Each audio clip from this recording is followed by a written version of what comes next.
Walaupun posisi dia hafal Quran di kepalanya, tetapi ruhaniyahnya kosong, maka dia pun akan celaka. Karena makna dari hafal harus diyakini oleh hati dan harus menjadi akhlak apa yang dihafalnya lewat Al-Quran tadi.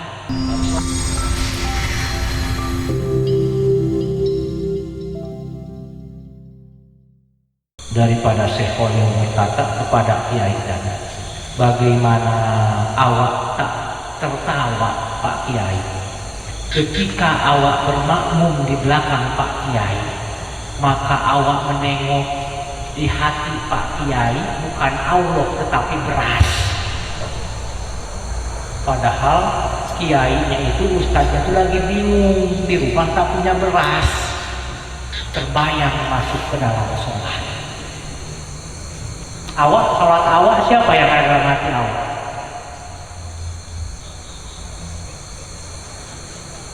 Bagaimana awak sholat sedangkan di hati awak ada beras, di hati awak ada pekerjaan awak? Maka kata Syekh Khalil, itulah kenapa saya golak-golak. Karena saya menengok di hati daripada Pak Kiai sebagai imam, yang ada hanyalah beras bukan awak. Jadi cuman apakah itu akan awak biarkan? Apakah awak tak mau menuntut ilmu lebih dalam lagi? Apakah awak mau mendiamkan hal yang buruk yang ada dalam diri awak? Karena itu ciri awak akan celaka nanti. Sehingga ciri orang yang akan celaka nanti dalam akhirat ialah orang yang suka memelihara kebodohan.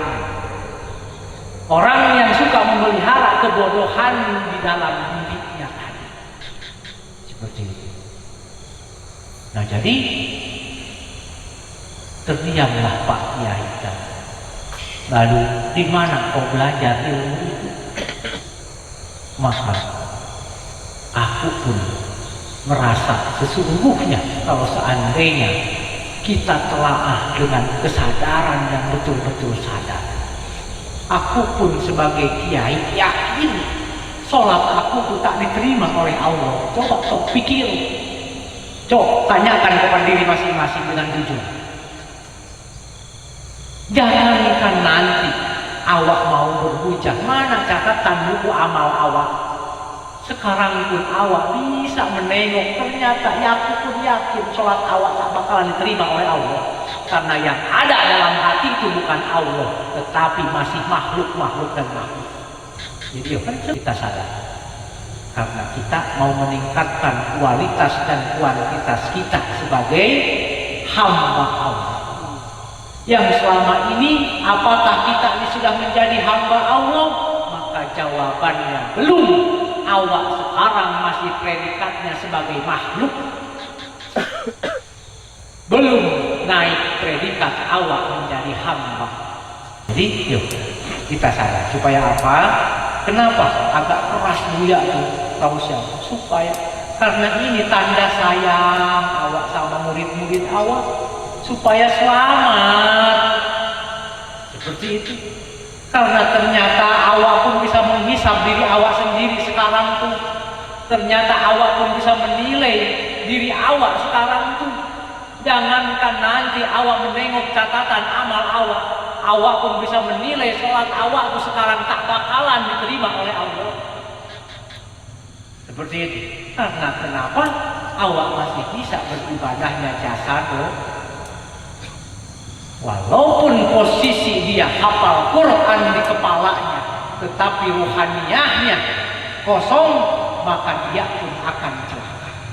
Karena makna dari hafal harus diyakini oleh hati dan harus menjadi akhlak apa yang dihafalnya lewat Al-Quran tadi. Baru selamat. Jangan sikit-sikit habis Quran, nanti akan begini di surga. Tengok dulu habis Qurannya yang cemana.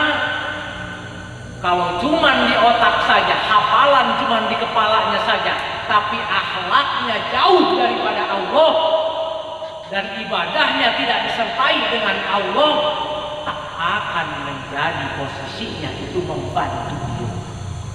Yang dimaksud dalam hadis Nabi tentang habis itu yang cemana, yang dimana apa ayat Quran yang dia hafal lalu menjadi akhlak di dalam dirinya dan menjadi ruhaniyah di dalam dirinya tadi, sehingga perilakunya sama seperti perilaku baginda Nabi Muhammad SAW.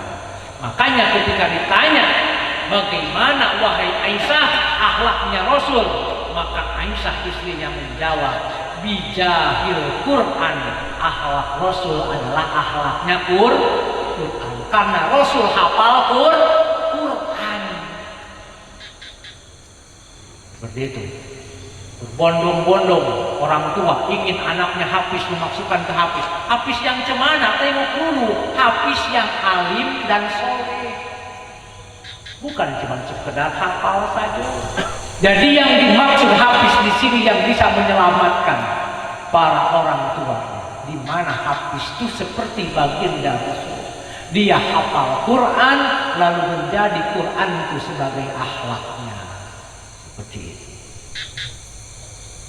Jangan cuma menjadi imam sholat saja. Seperti itu.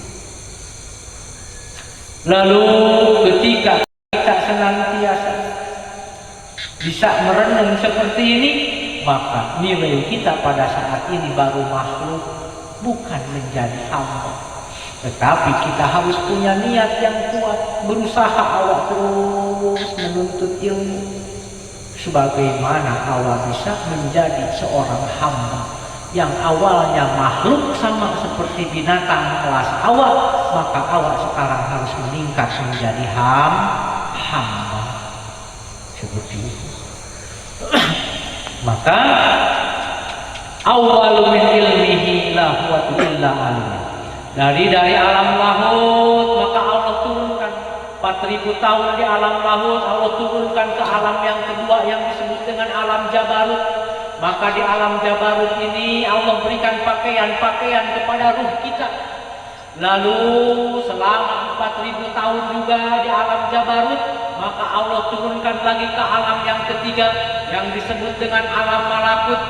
Di alam malakut Allah berikan juga ke ruh kita ini cahaya-cahaya daripada pakaian untuk diri kita. Makanya ketika beramal, asalkan kita betul-betul beramal niat elok, apa yang akan kita panjang? Berbagai macam cahaya. Betul? Datullah, nurullah, sifatullah, wujudullah, sirrullah. Maka ruhaniyah awak memandang cahaya-cahaya yang ada dalam kita. Karena kenapa? Setiap alam Allah pakaikan ruh kita itu dengan cahaya. Sampailah ke alam malakut alam. Dari alam malakut Allah turunkan lagi ke alam yang paling rendah. Sebagaimana Allah berfirman dalam surat Al-Fin, summa radadnahu asfala safilin.